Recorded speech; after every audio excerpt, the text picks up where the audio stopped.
Kaya binago niya ako, binigyan niya ako ng, pinalo ako ng Panginoon. Sabi natin, pinalo ako kasi sa sobrang katigasan ko, talagang binigyan niya ako ng, ah, kumbaga, nagkasakit ako kasi ng matindi. Yung halos na puntahan ko lahat ng ospital, dyan sa Dagupan, wala namang naka-detect kung ano man yung sakit ko. Bigla akong nanghina, talagang hindi ako makatayo, naghihingalo. Pero sabi ng magulang ko, nagpaalam ako kay mama ko, "Ma, mukhang mamamatay na ata ako," sabi ko eh. So, naalala ko, sabi niya, pinagalitan ako, "Ano ka ba? Magdasal ka." Lagi kong sinasabihan nung bata pa kayo, sabi nung magulang ko, kaya si mama ko. Kaya, yun, ginawa ko yun. Talagang,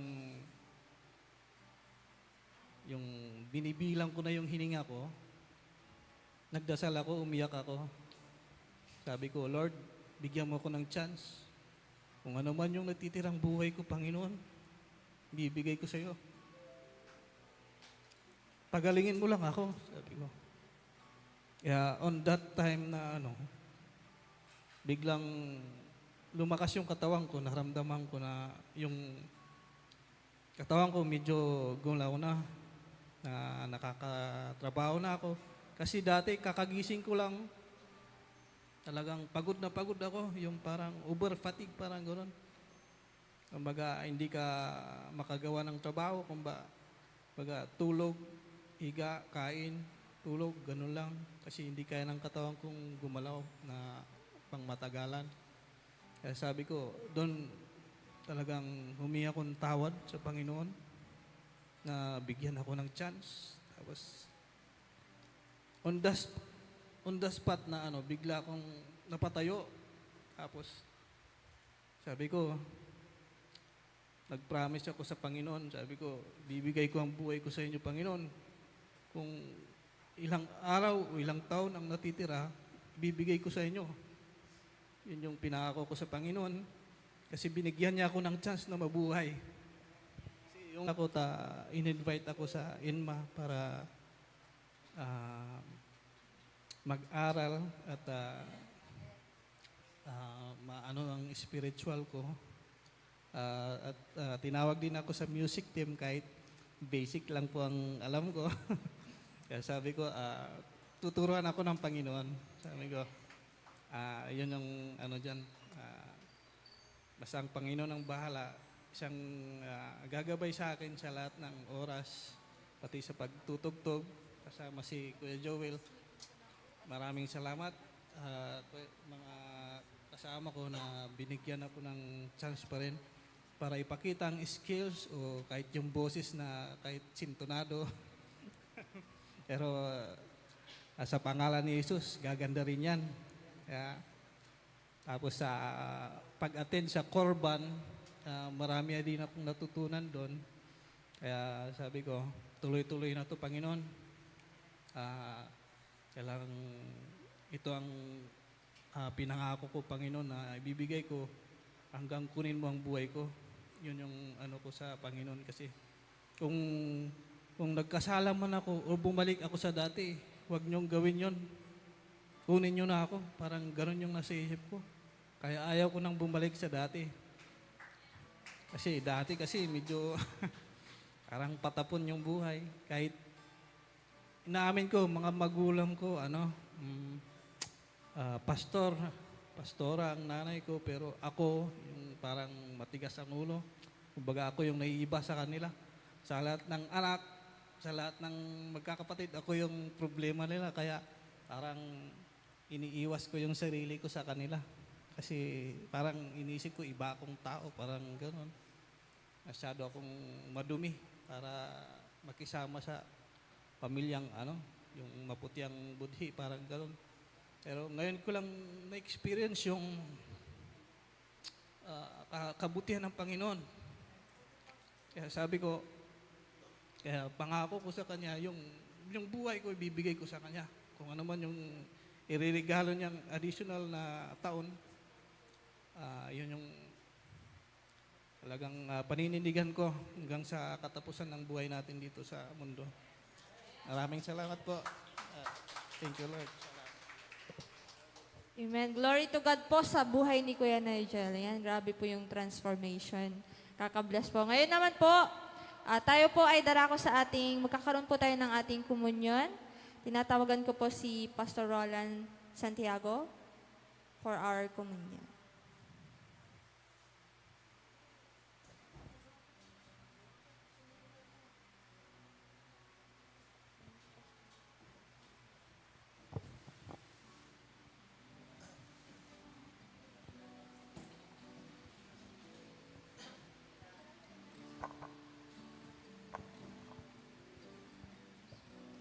Amen. Sino pinagpala ng Panginoon?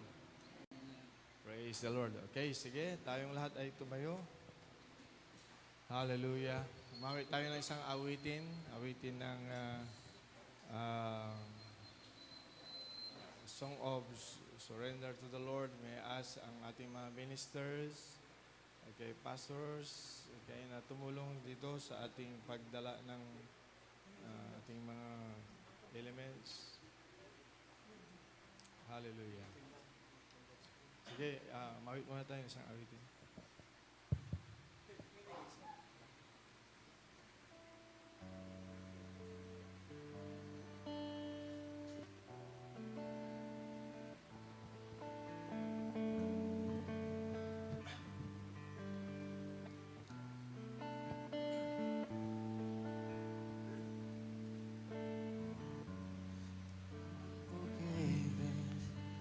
Because you are forsaken, I'm accepted. You are condemned. I'm alive and will. Your spirit is within me. Because you died and rose again. Yes, I'm forgiven. I'm forgiven because you are forsaken, and I'm accepted. You were condemned. I'm alive and well. Your spirit is within me because you died and rose again. Amazing love, how can it be that you, my King, would die for me? Amazing love, I know it's true, and it's my joy to honor you in all I do. I honor you. Amen. Lord God, sa oras na ito kami nagpapakumbaba sa inyo. Hiniling po namin patuloy yung presensya. Lord God, we invite your presence upon this place, oh God, to manifest, Lord God. We know you are always with us and you will never leave us nor forsake us. But, oh God, as we obey, oh Lord God, ang iyong ordinance, and this is the, oh Lord God, the celebration of the Last Supper we call communion today. We pray, Lord God, that all the virtues connected to this, the healing power of the blood of Yeshua, our Messiah, O God, is accessible sa bawat isa. Lord God, lahat ng may pananampalataya, Panginoon, hallelujah, na lumalapit sa inyo, hallelujah, yes, O God, ay padadaluyin ninyo, hallelujah, ang iyong kalakasan, kagalingan, kapatawaran, hallelujah, and that everything is under the blood of Jesus. Sa oras na ito, hallelujah, yes, Lord God, patuloy kaming nagpapakumbaba sa iyong harapan. Knowing, O Lord God, that to the blood of Yeshua, to the blood of Jesus Christ, our Lord, hallelujah, ay walang imposible, Panginoon. Lahat ay sinagot mo na, Panginoon. Thank you, Lord. Bless, O Lord, the elements, the bread and the wine. O God, as a symbol of your blood and body, as we receive this, Panginoon, ay dadaloy, O Lord God, sa iyong katawan, ang iyong mga anak, O God, ang kalakasan, kagalingan, yes, O Lord God, all the virtue connected to this in the mighty name of Jesus. Bless, O Lord, as we serve the people, all glory belongs to you. This is only for your glory. In Jesus' name we pray. Amen.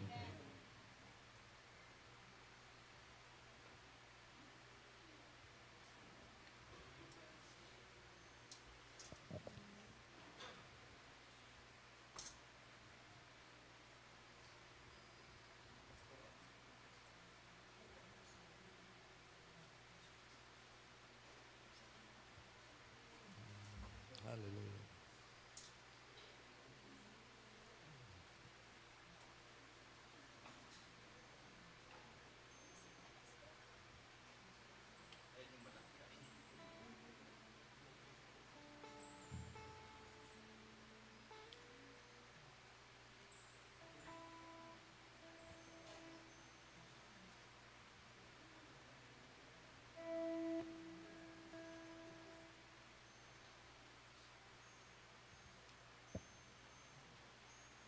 Habang i-distribute ang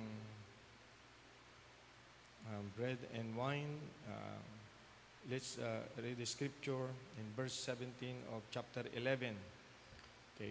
Now in this that I declare unto you, I praise you not that you come together not for the better but for the worse. First of all, when you come together in the church, I hear that there be divisions among you, and I partly believe it. For there must be also heresies among you, that they which are approved may be made manifest among you.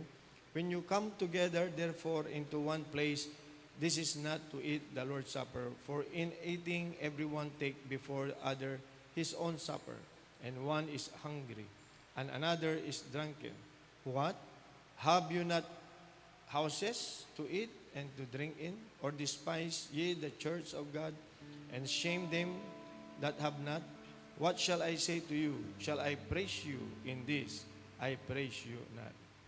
So dito, sa scripture na ito, ina-identify ng Lord ang sacredness of the communion from the eating fellowship. Okay? So, maganda na mayroong eating fellowship as long as ito ay magbubunga ng kalakasan ng bawat isa sa mga patutuo.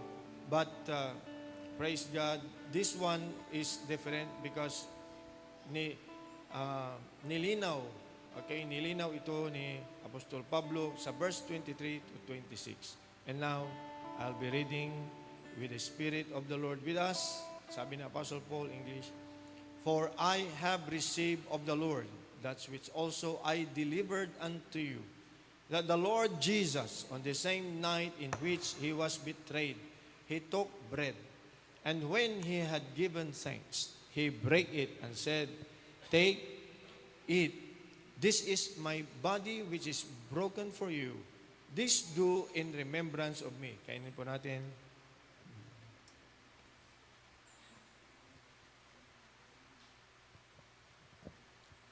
Thank you, Lord.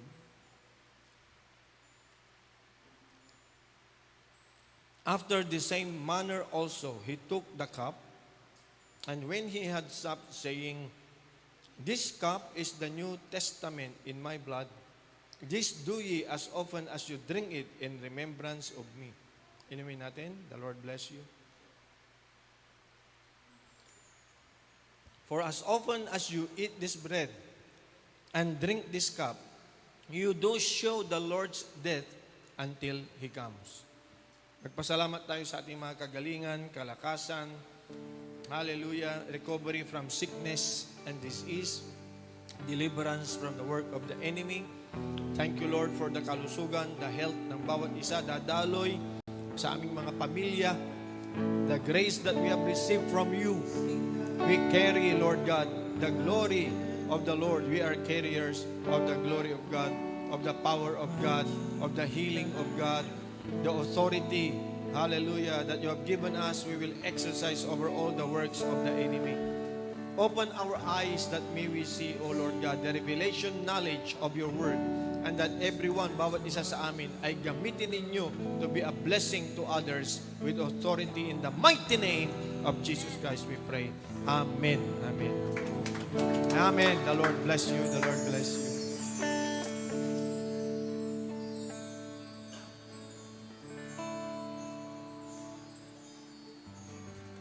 Samantala ay praise the Lord.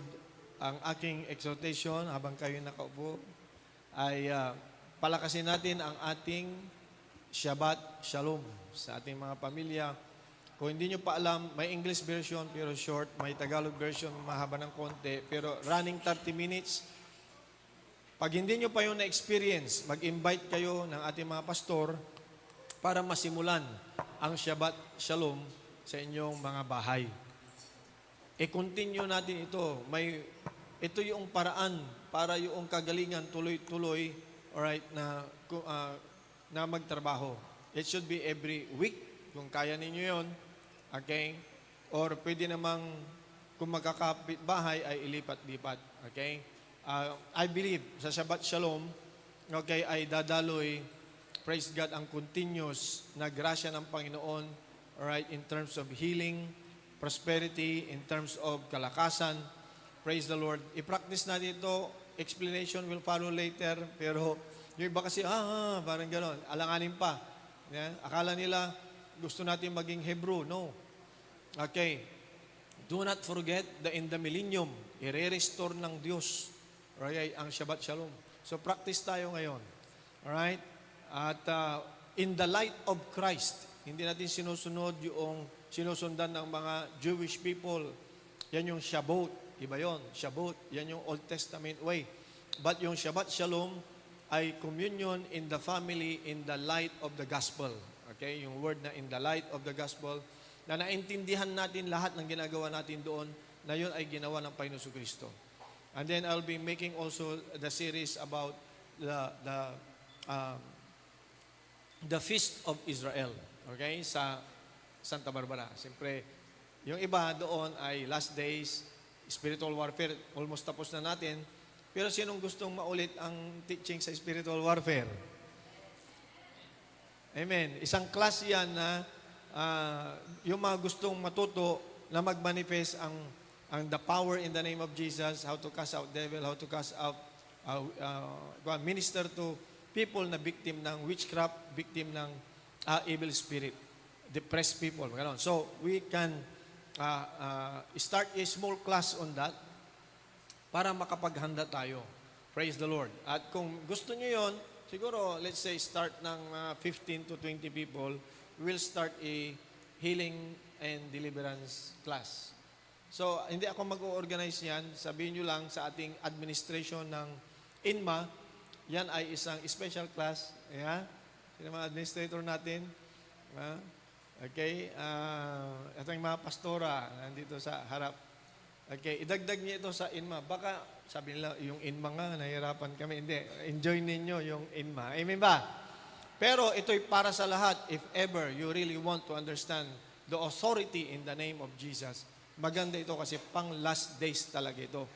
Para hindi na tayo magiging biktima palagi ng kalaban.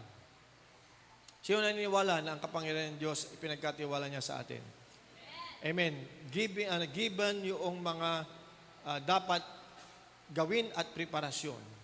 Praise the Lord. Siyempre, advantage mo pag nag-aral ka kasi ikaw ang unang hindi kaya ng kaaway. And then the power that you receive, you will minister to others. Amen ba? We are in the last days already. Ako kulang na ako ng panahon para mag-lecture para sa lahat ng topic almost. So we need to multiply yung knowledge na yan. Yung tamang proseso, tamang karunungan at kaalaman tungkol sa casting out devil or healing ministry or inner healing, whatever you call yung level na yan. Hallelujah. O kaya baka may takot pa sa demonyo. Di ba? Yung mga yun, matatanggal lahat yung takot nyo sa demonyo. Dapat yung demonyo ang natatakot sa inyo. Amen ba? May pinost ako, di ba? Ang tingin ng mga demonyo, yung you are the burning ones. So, sino ang mga flaming torch dito? Hindi daw lahat ng Kristiyano ay burning, umaapoy. Yung iba, undap. Pero ang spirit world, na talagang malalim sila, alam na alam nila kung sino ang mga umaapoy na Kristiyano. So, ang tingin nila, ang tawag daw sa atin, the burning ones. Pero mas gusto kong pakinggan yung the flaming servants. Okay, he make his servants flame of fire. Tama ba yun? Flame of fire. So, hindi lahat ng Kristiyano ganon. But ipag-pray natin, if you want to go to that level, na sa mata ng kaaway, umaapoy ka at takot sila sa iyo. Amen? Hindi yung nagkakas-out ng kalaban, tinatawanan ng demonyo, yung nagkakas-out, nakakakuan yun. Di ba? Kaya natutulog lang yung demonyo, hindi naapektuhan. I believe na ang tunay na Kristiyano umaapoy. Amen ba? Lumalakad sa kapangyarihan ng Diyos. Okay? Hindi takot sa kaaway, kahit ilang pang mag-manifest. Hallelujah. Ibabalik natin yung dating katawagan natin, isa sa mga dating katawagan natin, how to minister to those who are oppressed by the devil. So hindi lamang, kasi ang nakikita natin, pag lumayas yung kaaway, gumagaling talaga yung tao. May mga sakit kasi na diri-diritso na kasi nandoon na nananahan ang kaaway. Alright? Pero may mga sakit na kulang sa disiplina, kaya may sakit. Okay, may mga sakit din na napabayaan na, kaya namugad na ang kaaway. If we can identify all of this at bumalik tayo sa tama, right discipline, sanctification, healing, walking in holiness, may mangyayari. At yun yung sinabi ko kanina, isa sa mga preparation at paghahanda na dapat nating gawin ay to not only to be fervent in prayer or vigilant in prayer. Diba? Not only to be strong in the Word of God, kundi to walk in purity, in the holiness of the Lord. So lahat tayo, walang pwedeng ipasikat na ang galing ko, yung iba hindi. Lahat tayo ay dapat, may pinanggalingan tayo, camp of the enemy, now we belong to the kingdom of God. By the grace of God, kaya lang tayo nagiging strong. By the grace of God, kaya lang tayo lumalakad sa kapangyarihan ng Diyos. Do not ever forget. We draw strength from God. We get our authority from the name of our Lord Jesus Christ. At para ma-maintain mo yun, dapat submitted ka sa Panginoon. You are continually submitted, okay, to the Word of God, to the Holy Spirit, all right, of course, and to the power of God. At kasama yung human responsibility. Ano yung human responsibility? Your responsibility to submit, your responsibility to purify yourself, your responsibility na lumakad ng tama. Maaring hindi mo ma-perfect sa ngayon, but the time will come. Alright? Pag tumututo tayo, ma-overcome natin lahat. There is therefore no condemnation in Christ Jesus our Lord. Minsan nadadapa, pero tumatayo. Amen ba? Tulad ng sinabi ko kanina, kung meron bang nanghina, nagkulang, nadapa, alalayan nating muling makatayo, maging matibay, sapagkat yan ay anak ng Diyos at pinili ng Panginoon. So the Lord bless you. Tinatawag ko ang ating MC. Sino yung ating MC?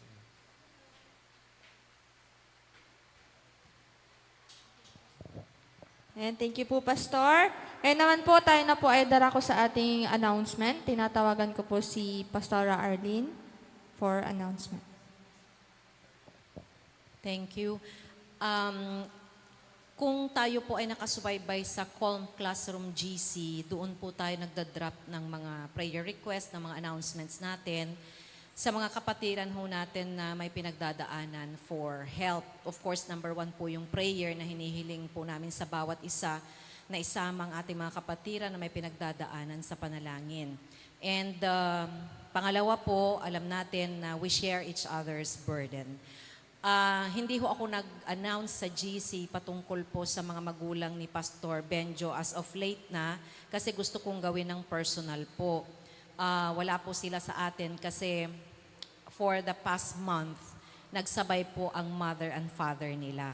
And kung alam po natin, last 2 weeks ago, nagpunta kami ni Inay para maki-last night doon sa mother. So nagsasabay po yan na pumupunta sa hospital, kino-confine, i-discharge, ibabalik, hanggang nauna na po si Nanay Carganilla.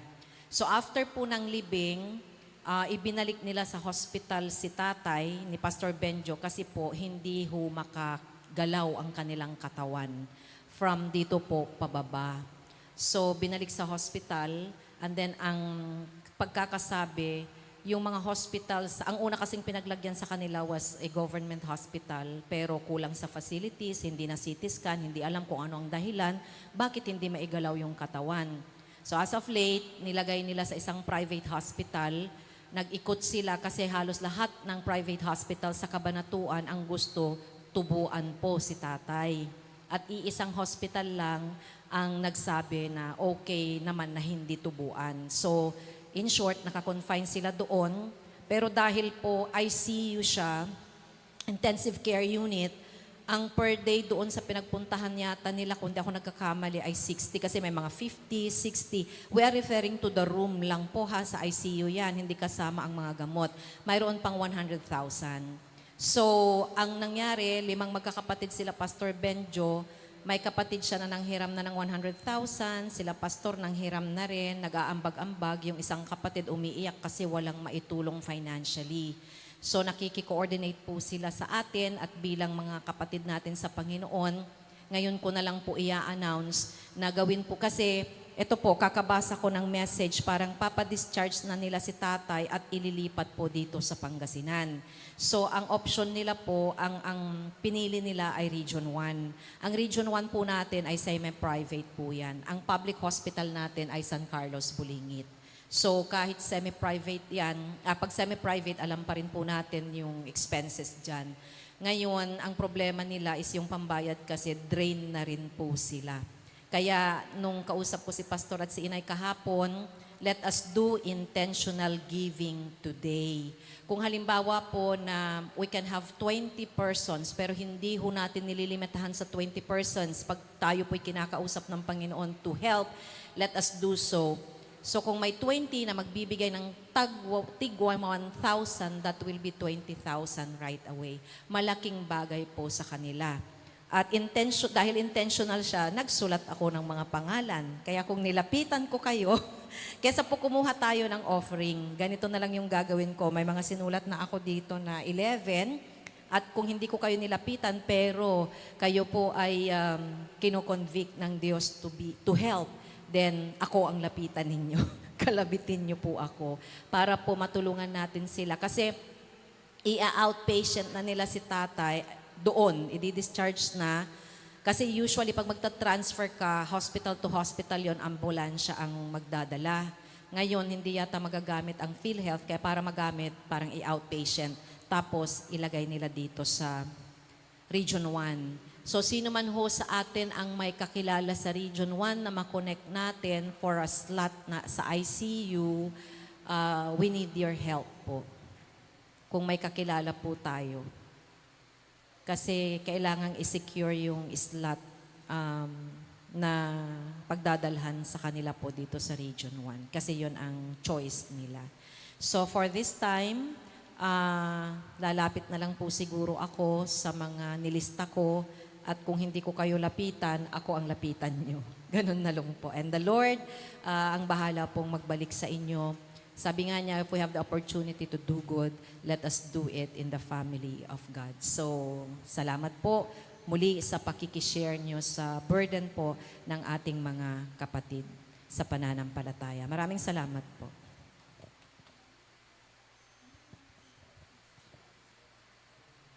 Ayan. Announcement din po, after po ng service po natin, may meeting daw po ang ENMA ng Batch Asher and Benaya, and then yung mga pastors, leaders, and workers po, may iwan po for meeting din po. And meron din po tayong eating fellowship at ngayon po, tinatawagan po ko po yung mga birthday celebrants po ng August na maaari pong pumunta po dito sa harap para po ipag-pray po.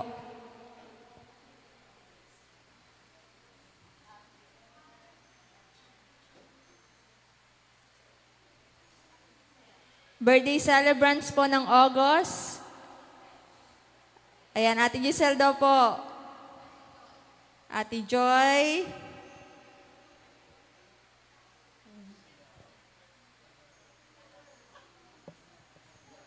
Sino pa po? Pumunta na po dito sa harap para po maipag-pray po tayo.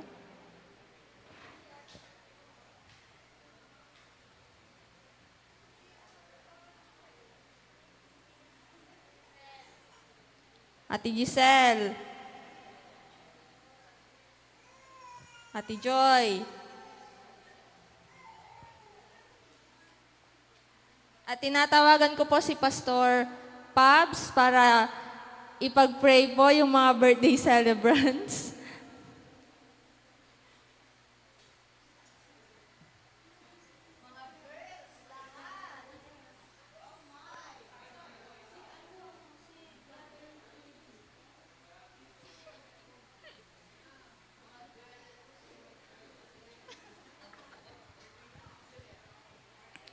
Okay, so tayo pong lahat ay tumayo at ipanalangin po natin ang ating mga kapatid na tapos na yung birthday at gagawin pa yung birthday. Okay? So let's pray. Panginoon, sa oras nito, O Diyos, patuloy po kaming lumalapit, O Diyos, sa iyong paanan, sa iyong trono, O God. At patuloy na nagpapasalamat sa iyong kabutihan, Panginoon. Lord, dalangin po namin ang mga kapatid po namin na naririto, Panginoon, sa harapan, na isi-celebrate ang kanilang mga kaarawan, Panginoon. Lord, kayo po ang nakakaalam at nakakabatid kung ano yung mga inaasam-asam nilang makamtan sa kanilang buhay, Panginoon, sa kanilang kaarawan. Lord, ayon sa iyong kalooban, ipagkaloob po ninyo, O Diyos. Kaya Lord, marami pong salamat at dalangin po namin, Panginoon.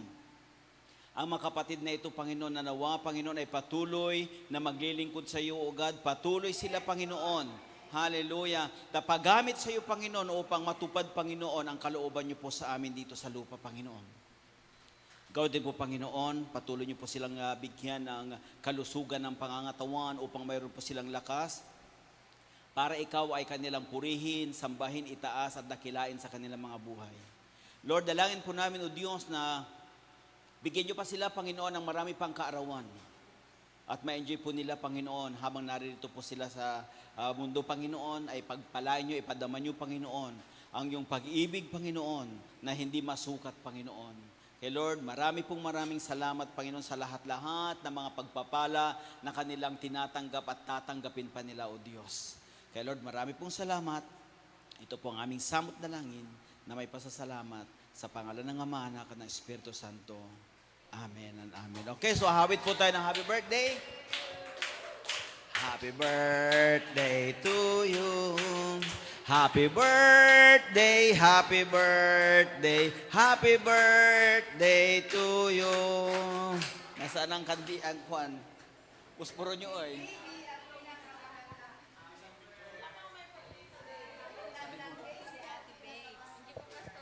Si Baby, di mo na Ayan, happy birthday po sa mga August celebrants. Ayan, wala po munang uuwi mamaya kasi may eating fellowship po tayo after service.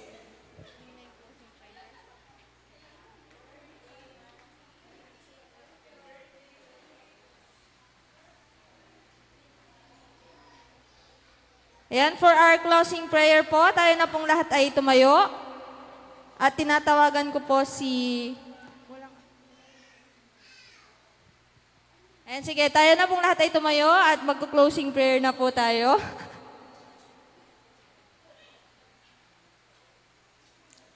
Yes, Lord, salamat po, Panginoon Lord God, sa oras pong ito, Lord God, na sa katagumpayan, Panginoon Lord God, ng gawain, Panginoon. Salamat po, Panginoon Lord God, sa pangunguna mo, Panginoon, sa bawat sa amin, Panginoon. Sa pagtatapos, Panginoon Lord God, ng gawain, Panginoon. Continue, Panginoon Lord God, to guide us, Panginoon Lord God, sa pansamantala naming paghiwalay, Panginoon Lord God. Continue, Lord God, to provide, Panginoon Lord God, ang protection mo, Panginoon Lord God, and sa lahat, Panginoon Lord God, ng needs namin, Panginoon Lord God, ikaw siyang patuloy na kumilos, Panginoon Lord God. We know, Panginoon Lord God, na ikaw, Panginoon Lord God, ang siyang patuloy na mangunguna, Panginoon, sa bawat sa amin, Panginoon, sa week, Panginoon, na daraan ulit, Panginoon Lord God. We continue to entrust everything to you, Panginoon Lord God, sa oras po ito, Panginoon, maging sa food din po, Panginoon Lord God, na na-prepare, Panginoon. We thank you, Panginoon, sanctify this food, Panginoon, bless, Panginoon Lord God, lahat ng nag-provide, Panginoon Lord God. We thank you, Panginoon, and we glorify you this day, Panginoon Lord God. We worship you, Lord God. In Jesus' name we pray. Amen. Ayan. Thank you po, and God bless us all po. Ayan, i-distribute na po nila yung mga food. Antayin